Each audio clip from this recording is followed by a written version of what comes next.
Starting with the name of Allah, the most merciful and the most beneficial. Welcome to Farooq Public School, e-learning, class 9th, subject physics, chapter number 6, work and energy, part 4, energy and its forms, and I am your teacher, Najma Khan. So dear students, your topic is energy and its forms. This is topic 6.2 and it lies on page 150. So energy, this is its definition. Energy is the capacity of a body to do work. Yeah, you can say that energy is the ability of a body to do work. Energy हमारे पास बेटे क्या होती है? ये हमारे पास काम करने की सलाहियत होती है. हमारे पास दुनिया में कोई भी काम बग़ैर एनर्जी के नहीं होता. For every work to be done the application of energy is must. हमारे पास दुनिया में बग़ैर एनर्जी के कोई काम नहीं हो सकता और एनर्जी हमारे पास एक ऐसी चीज़ है कि अगर ये हम अप्लाई ना करें तो हमारे पास कोई चीज़ मूव नहीं कर सकती. इस तरह कोई भी ऐसा काम दुनिया में नहीं हो सकता जिसमें आप एनर्जी कंज्यूम ना करें. तो इस तरह हमारे पास जो यूनिट ऑफ एनर्जी है दैट इज़ न्यूटन मीटर और जॉल. एज़ यू सी कि हमारे पास हम पहले वर्क पढ़ चुके हैं तो हमारे पास एनर्जी का भी वही यूनिट है जो हमारे पास यूनिट वर्क का था. तो मेनली हम एनर्जी को डिवाइड करते हैं काइनेटिक एनर्जी में एंड पोटेंशियल एनर्जी में. काइनेटिक एनर्जी हमारे पास वो एनर्जी होती है the energy possessed by a body due to its motion is called kinetic energy. Kinetic energy हमारे पास वो एनर्जी होती है जिसमें जब बॉडी मोशन में हो और उसके नतीजे में जब एनर्जी हो प्रोड्यूस हो रही हो तो उसको हम कहते हैं काइनेटिक एनर्जी. इस तरह पोटेंशियल एनर्जी हमारे पास कौन सी एनर्जी है कि the energy possessed by a body due to its position relatives to other is called potential energy. और यू कैन से कि पोटेंशियल एनर्जी एक स्टोर एनर्जी है. फॉर एग्जांपल सपोज हमारे पास ये एक वाटरफॉल है, ये एक आबशार है, यहाँ से पानी होके यहाँ पे गिर रहा है. अब ये जो हमारे पास आबशार है ये पानी जो है यहाँ पे ये अभी स्टोर्ड फॉर्म में था. यहाँ पे फ़िलहाल ये पानी गिर नहीं रहा था, ये स्टोर्ड फॉर्म में था फ़िलहाल और ये मूवमेंट नहीं कर रहा था. यहाँ पे जो वाटर के अंदर एनर्जी थी वो हमारे पास स्टोर्ड एनर्जी थी. This stored energy is known as potential energy. Now the water is falling here. Means के यहाँ पे अब पानी ने गिरते हुए मूवमेंट स्टार्ट कर ली. ये जब पानी ने मूवमेंट स्टार्ट कर ली ऊपर आबशार से गिरते हुए, यहाँ पे आपके पास कौन सी एनर्जी प्रोड्यूस हुई? Kinetic energy. So potential energy is the stored energy while kinetic energy is the energy when a body moves. तो मैथमेटिकली हमारे पास काइनेटिक एनर्जी इक्वल है. Mathematically kinetic energy can be written as E K यानी kinetic energy is equal to 1/2 mv square यानी half mass into square of velocity. ये हमारे पास equal होती है काइनेटिक एनर्जी के. So in book we have 6.2 energy and its forms. If we look at the world around us, we can identify things that are capable of doing work that is exerting a force to move an object. अगर हम अपने आसपास देखें तो हमें काफ़ी ऐसी चीज़ें नज़र आएंगी कि उसमें ये सलाहियत होती है कि वो कोई काम करे. वो काम कैसे करेंगे? जब हम उसके ऊपर कोई फोर्स अप्लाई करेंगे तभी कोई ऑब्जेक्ट मूव हो सकता है. A boy is kicking a ball. The boy exerts a force on the ball and the ball moves. अब सपोज़ करें एक बच्चा है वो एक बॉल को किक करता है. तो जब बॉय ने बॉल को किक किया तो किस तरह किक किया? जाहिर सी बात है बॉय ने बॉल के ऊपर कोई फोर्स अप्लाई की. ड्यूरिंग किकिंग क्या हुआ कि the boy have exerted some sort of force on the ball और उसके नतीजे में क्या हुआ कि बॉल ने मूवमेंट स्टार्ट कर ली. तो यहाँ पे बेसिकली हमारे पास हुआ क्या है कि the work done on the ball is transfer of energy from boy to the ball. यहाँ पे हुआ क्या है कि जब बॉल ने मूवमेंट कर ली actually this movement is the work done. ये हमारे पास एक वर्क डन है जो कि बॉय से ट्रांसफ़र हुआ है बॉल की तरफ. यानी बॉय ने कुछ एनर्जी ट्रांसफ़र की बॉल पे और उसके नतीजे में बाल ने मूवमेंट करना स्टार्ट कर लिया। नाउ सपोज अनदर एग्जांपल कि a stretched bow can shoot an arrow due to energy store in it. अब जब हम एक शूट करते हैं तो हम पहले उसको अपने ये जो हमारे पास तीर होता है उसको हम पहले इसे स्टोर करते हैं। हम अपने हमारा जो कंधा होता है वहाँ पे उस पर उसको रख के थोड़ा सा खींच के उसके बाद हम उसको जाने देते हैं। हम उसको खींचते क्यों हैं? ताकि उसमें जो स्टोर्ड पोटेंशियल एनर्जी है वो आ जाए। यानी यहाँ पे हमारे पास क्या होता है कि हम उसको जितना खींचते हैं वो आगे जाके हमारा एरो इतना ही तेज़ी से और इतना ही दूर जाएगा। इट मीन्स कि here the stored potential energy is going to change into kinetic energy. यहाँ पे हमारे पास क्या हो रहा है कि इस दौरान हमारे पास जो पोटेंशियल एनर्जी है वो हमारे पास चेंज हो रही है काइनेटिक एनर्जी में। So a stretched bow can shoot an arrow due to energy store in it. The energy is the stretched sting is transferred to arrow। ये जो हम जब उस स्टिंग को स्ट्रेच करते हैं तो वो जो हमारे पास एनर्जी होती है वो ट्रांसफ़र हो जाती है एरो की तरफ। वो पहले जब स्ट्रिंग में थी तो वो वहाँ पे क्या थी? पोटेंशियल एनर्जी के फॉर्म में थी, यानी स्टोर्ड एनर्जी थी। फिलहाल उसने मूवमेंट स्टार्ट नहीं किया था, तो वो जो पोटेंशियल एनर्जी वो हमारे पास चेंज हो गई एरो में, और वो एरो में जब चेंज हो गई तो एरो में वो एनर्जी ट्रांसफ़र हुई in the form of kinetic energy. So energy is defined as energy is the capacity of a body to do work. तो हम शॉर्टली ये कह सकते हैं कि एनर्जी हमारे पास क्या होती है? ये किसी भी बॉडी की सलाहियत होती है किसी भी काम को करने की। यानी अगर हम कह सकते हैं कि अगर एक बॉय है वो 2 बुक्स उठाएं और एक बॉय है वो 1 बुक उठाए, तो 2 बुक्स उठाते हुए बॉय को ज़्यादा एनर्जी की ज़रूरत होगी और 1 बुक को उठाते हुए बॉय को कम एनर्जी की ज़रूरत होगी। सो हमारे पास क्या है कि बुक को उठाना ये एक वर्क हुआ। हम पहले पढ़ चुके ना कि वर्क, तो ये एक वर्क हुआ। इट मीन्स कि किसी भी वर्क को करने के लिए जो एनर्जी की नीड, जो सलाहियत होती है उसे हम क्या कहते हैं? एनर्जी कहते हैं। और हमेशा एनर्जी की नीड होती है किसी भी वर्क को परफॉर्म करने में। So let's come towards the unit of energy. हमारे पास जो एनर्जी का यूनिट है ये हमारे पास इक्वल है, the unit of energy is the same as that of work. हमारे पास बिल्कुल एनर्जी का यूनिट वर्क की तरह है, क्योंकि जाहिर सी बात है हम एनर्जी परफॉर्म ही करते हैं वर्क को डन करने के लिए। तो हमारे पास क्या है कि एनर्जी का भी यूनिट वही है जो वर्क का यूनिट है, यानी जॉल है। और joule is equal to, as we know that, newton metre. As you have learn in grade 6 chapter energy and its forms, all forms of energy, heat हो गई, इलेक्ट्रिकल हो गई, लाइट हो गई एंड साउंड हो गई, can be classified as one of the 2 types, either as stored और potential energy और एज मूविंग और काइनेटिक एनर्जी। जैसे कि मैं पहले आपको क्लियर कर चुकी हूँ कि हमारे पास इन मेन जो एनर्जी के टाइप्स है वो पोटेंशियल एनर्जी है और फिर काइनेटिक एनर्जी है। फिर जो बाकी टाइप्स ऑफ एनर्जी है वो इनके अंडर आती हैं। तो अगर वो एनर्जी स्टोर फॉर्म में हो, यानी फ़िलहाल वो मूवमेंट ना करें, तो वो उसको हम काइनेटिक एनर्जी के कैटेगरी में डालेंगे। और अगर वो मूवमेंट कर रही हो तो उसको हम डालेंगे, अगर वो स्टोर्ड फॉर्म है तो पोटेंशियल एनर्जी की कैटेगरी में डालेंगे, और अगर वो मूवमेंट करे तो हम उसे काइनेटिक एनर्जी के कैटेगरी में डालेंगे। तो इस तरह हमारे पास एनर्जी की फॉर्म से हीट एनर्जी, इलेक्ट्रिकल एनर्जी हो गई हमारे पास, लाइट एनर्जी हमारे पास हो गई और साउंड एनर्जी हो गई। ये हम अभी आगे डिस्कस करेंगे टेबल 6.1 में। The few energy types are given in table 6.1। Now let's come towards the table 6.1. Here we will discuss about the types of energies. यहाँ पे हमारे पास जिस तरह ये एनर्जी है ये हमारे पास इनके टाइप्स हैं।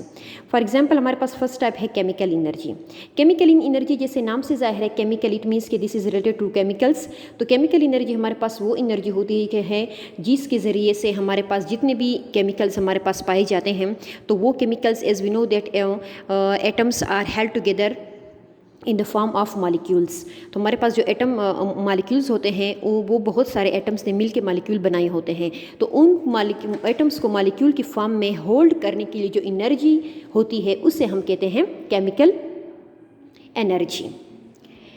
इसके बाद हमारे पास है electrical energy. Electrical energy is also कि हमारे पास नाम से ज़ाहिर है इलेक्ट्रिकल एनर्जी, यानी कि हम डेली लाइफ में बहुत यूज़ करते हैं इलेक्ट्रिकल एनर्जी। इलेक्ट्रिकल एनर्जी हमारे पास बेसिकली जो प्रोड्यूस होती है वो हमारे पास प्रोड्यूस होती है due to flow of charges, यानी फ्लो ऑफ इलेक्ट्रॉन। जब हमारे पास इलेक्ट्रॉन मूव करता है तो उसके मूवमेंट के नतीजे में हमारे पास जो एनर्जी प्रोड्यूस होती है उसको हम कहते हैं electrical energy. Third one is heat energy. Heat energy हमारे पास जिस तरह हम हीट एनर्जी भी हम काफ़ी अपने डेली लाइफ में यूज़ करते हैं। जिस तरह हमारे पास इंजन्स होती हैं, इंजन्स को चलाने के लिए हमें उसे हीट देना पड़ती है। इस तरह जो बड़ी बड़ी शिप्स होती हैं, बड़े बड़े ट्रक्स होते हैं, उनको भी चलाने के लिए हमें हीट देना होती है। जब तक हम उस इंजन्स को हीट एनर्जी प्रोवाइड ना करें तब तक वो इंजन चल नहीं सकती। The next one is sound energy. Sound energy हमारे पास ये है कि फॉर एग्जांपल हम एक दूसरे की आवाज़ सुनते हैं, तो हमें एक दूसरे की आवाज़ क्यों आती है? क्योंकि जब हम बात करते हैं, जब हमारे मुंह से आवाज़ निकलती है तो वो जो आवाज़ होती है वो वेव्स की फॉर्म में जाती है। वो वेव्स की फॉर्म में जाते हुए हमारे पास जो एयर में पार्टिकल्स होते हैं, बाकी एटम्स होते हैं, मॉलिक्यूल्स होते हैं, वो एक दूसरे वो मॉलिक्यूल्स तक पहुंचते हैं और वो मॉलिक्यूल्स एक दूसरे को हमारी साउंड एनर्जी ट्रांसफ़र करते करते दूसरे जो हमारे पास दूसरा बंदा होगा उसके कान तक पहुंचाती है। तो ये हमारे पास क्या हुई? Form of sound energy. और साउंड एनर्जी हमेशा फ्लो करती है इन the form of waves. The next is radiant energy. Radiant energy हमारे पास निकलती है रेडिएशन से। रेडिएंट एनर्जी ये एनर्जी है जिस तरह हमारे पास सन है, फॉर एग्जांपल सन है तो सन की हमारे पास क्या होता है कि सन की जो रेडिएशन हुई है वो हम तक पहुंचती है, ज़मीन तक पहुंचती हैं।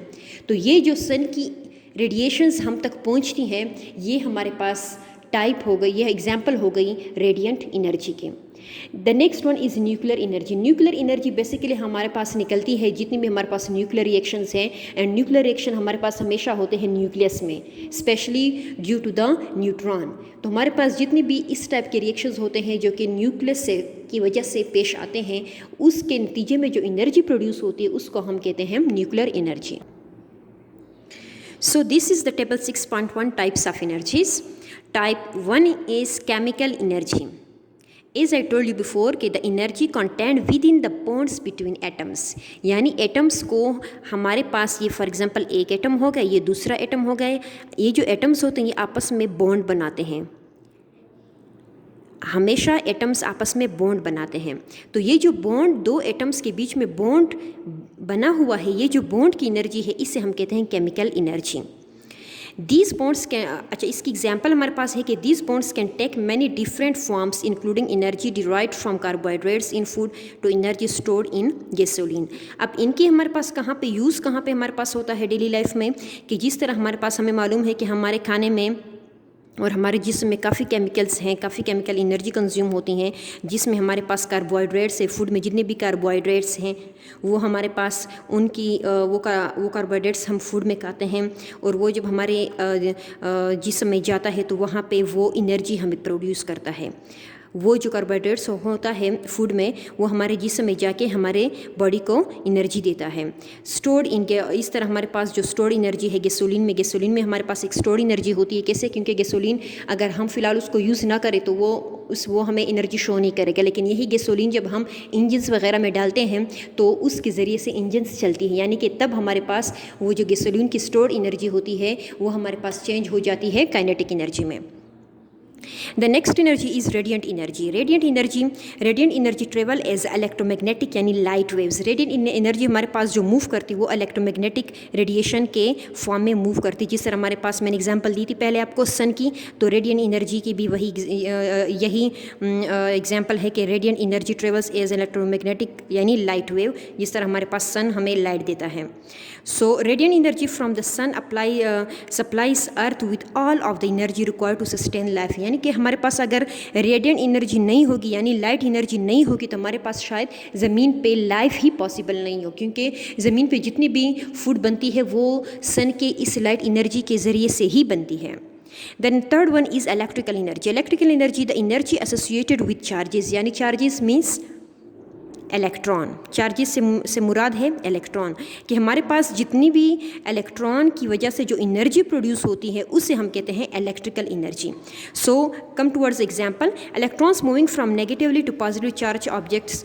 हमारे पास जाहिर सी बात है, जब हमारे पास इलेक्ट्रॉन मूव करता है तो इलेक्ट्रॉन के ऊपर नेगेटिव चार्ज होता है, तो इलेक्ट्रॉन हमेशा जाएगा किसकी तरफ? पॉजिटिव चार्ज की तरफ, क्योंकि as we know that same charges repel each other and opposite charges attract each other. तो हमारे पास इलेक्ट्रॉन क्या है? नेगेटिव चार्ज है, तो ये हमेशा पॉजिटिव ऑब्जेक्ट्स की तरफ ही जाएगा। तो उसके नतीजे में जो हमारे पास एनर्जी प्रोड्यूस होगी वो क्या होगी? इलेक्ट्रिकल एनर्जी होगी। The fourth one is heat energy. Energy that travels from hot body to cold body is called heat. हमें मालूम कि है हीट जो हमारे पास होती है, हीट एनर्जी, वो हमेशा हॉट बॉडी से कोल्ड बॉडी की तरफ ही जाती है। तो इस तरह हमारे पास हीट एनर्जी की जो फॉर्म है वो है fire burning, transfer the energy to keep room warm. जिससे हमारे पास हम सर्दियों में रूम को गर्म करने के लिए हीटर लगाते हैं, या कहीं कहीं पे जब हीटर की अवेलेबिलिटी नहीं होती तो हम वहाँ पे लकड़ियाँ जलाते हैं और उसके ज़रिए से जो हीट प्रोड्यूस होती है उसी के ज़रिए से हम कमरे को गर्म रखते हैं। The next one is sound energy. Energy is wave as a sound wave passes through the atoms or molecules of the substance vibrate back and forth। जिस तरह मैं पहले बता चुकी हूँ कि साउंड एनर्जी हमारे पास वेव की फॉर्म में मूव करती है, और ये साउंड एनर्जी किस तरह करती है कि ये हमारे पास जो मीडियम होता है, यानी कि for example I am speaking, so मेरी जो आवाज़ है ये दूसरे बंदे तक जब पहुँचेगी तो हमारे बीच में एटमॉस्फेयर है, तो एटमॉस्फेयर में ज़ाहिर सी बात है एटम्स हैं, मॉलिक्यूल्स हैं, तो ये मेरे जो आवाज़ की वेव्स हैं ये इनके एटम्स और मॉलिक्यूल्स के साथ टकराएंगी, और टकराते एक दूसरे को एनर्जी ट्रांसफ़र करते करते उस बंदे के एयर तक पहुंच जाती हैं। तो एग्जांपल इसकी क्या है कि sound vibrations cause a person's ear drums to vibrate. यही जब साउंड एनर्जी दूसरे पर्सन के एयर ड्रम तक पहुंचे, एयर के अंदर एक पार्ट है जिसको हम एयर ड्रम कहते हैं, वहाँ तक जब पहुँचती है तो एयर ड्रम वाइब्रेट करना स्टार्ट कर लेता है। The last one is nuclear energy. Energy is the energy in the nucleus of an atom. Nuclear energy नाम से ही जाहिर है कि ये हमारे पास कहाँ पे होती है? न्यूक्लियस ऑफ एटम में प्रेजेंट होती हैं। तो nuclear power stations use nuclear energy to generate electricity. हमें मालूम है कि जितने हमारे पास पावर स्टेशंस हैं, न्यूक्लियर पावर स्टेशंस है, वो हमारे पास इलेक्ट्रिसिटी प्रोड्यूस करते हैं न्यूट्रॉन की मूवमेंट से, यानी कि न्यूक्लियस में जो न्यूट्रॉन होता है उसकी मूवमेंट से हमारे पास जो एनर्जी प्रोड्यूस होती है वो हमारे पास क्या होती है? Electrical energy as a result produce होती है, लेकिन by the help of nuclear energy. So now it's the kinetic energy. हम पहले काइनेटिक एनर्जी के बारे में बात कर चुके हैं, तो अब यहाँ पे हम इसको के डिटेल में पढ़ेंगे। Kinetic energy, the energy possessed by a body due to its motion is called kinetic energy. किसी भी बॉडी में काइनेटिक एनर्जी तब प्रोड्यूस होती है जब वो बॉडी मूवमेंट करना स्टार्ट करे। जिस तरह मैंने आपको पहले वाटरफॉल की एग्जांपल दी थी कि जब वाटर फॉल हो रहा होता है तो ड्यूरिंग फॉलिंग वो मूवमेंट में होता है, तो तब उसके अंदर काइनेटिक एनर्जी प्रोड्यूस हो रही होती है। So here is when a cricket ball is throne it moves. Similarly a car starts moving when pushed.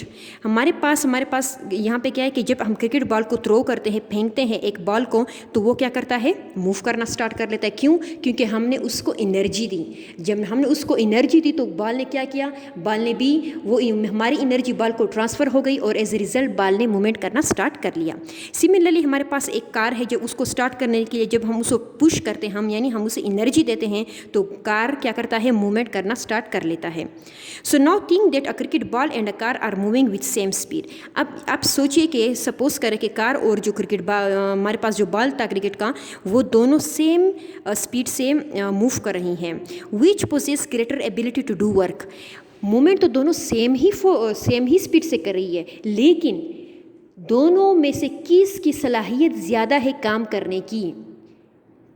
यानी कि अब जाहिर सी बात है, अब कार ने को हम सिर्फ थोड़ा सा धक्का लगाएंगे तो वो थोड़ा सा मूव करेगा, और इस तरह हम क्रिकेट बॉल को फेंकेंगे तो वो भी मूव करेगा। मूवमेंट तो फिलहाल दोनों की सेम ही है, लेकिन वैसे ही हमारे पास एबिलिटी किसके पास ज़्यादा होगी? जाहिर सी बात है कार के पास ज़्यादा होगी, क्योंकि कार में पोटेंशियल एनर्जी यानी स्टोर्ड एनर्जी ज़्यादा है।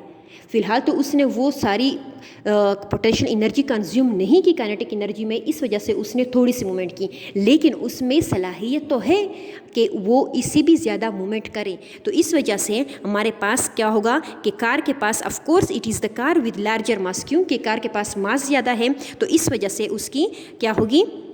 एनर्जी भी ज़्यादा होगी. So of course it is the car with larger mass, so it is difficult to stop. So हमारे पास दोनों अगर सेम स्पीड से मूव कर भी रहे हों तो हमारे पास स्टॉप किसको करना मुश्किल होगा? डेफिनेटली कार को स्टॉप करना मुश्किल होगा, because the car has a greater mass as compared to the ball, and this is why because the car has greater stored potential energy.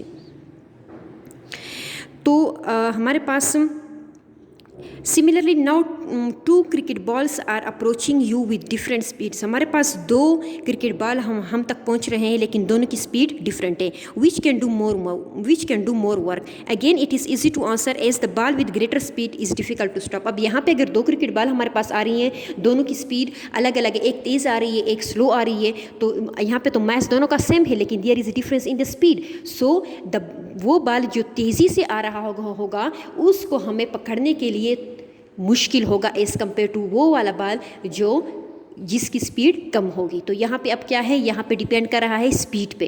तो जो ज़्यादा स्पीड वाला होगा उसकी क्या होगी, वो उसमें ज़्यादा एनर्जी होगी, वो ज़्यादा काम करेगा. The subject mass and its speed are contributing to its kinetic energy. इस वजह से पहले वाले हमने देखा कि ऑब्जेक्ट का मास कंट्रीब्यूट कर रहा था एनर्जी में, क्योंकि कार का मास ज़्यादा था, और दूसरे में हमारे पास क्या कंट्रीब्यूट कर रहे हैं, स्पीड कंट्रीब्यूट कर रहा है. तो इस वजह से हमारे पास काइनेटिक एनर्जी में अगर आप मैथमेटिकली देखें तो आपके पास है half mass into velocity square. तो काइनेटिक एनर्जी आपके पास किसके इक्वल आती है? Mathematically kinetic energy is 1/2 of the product of an object's mass m and the square of its velocity. So kinetic energy is equals to 1/2 mv square. It means that kinetic energy is depending upon mass and velocity as well.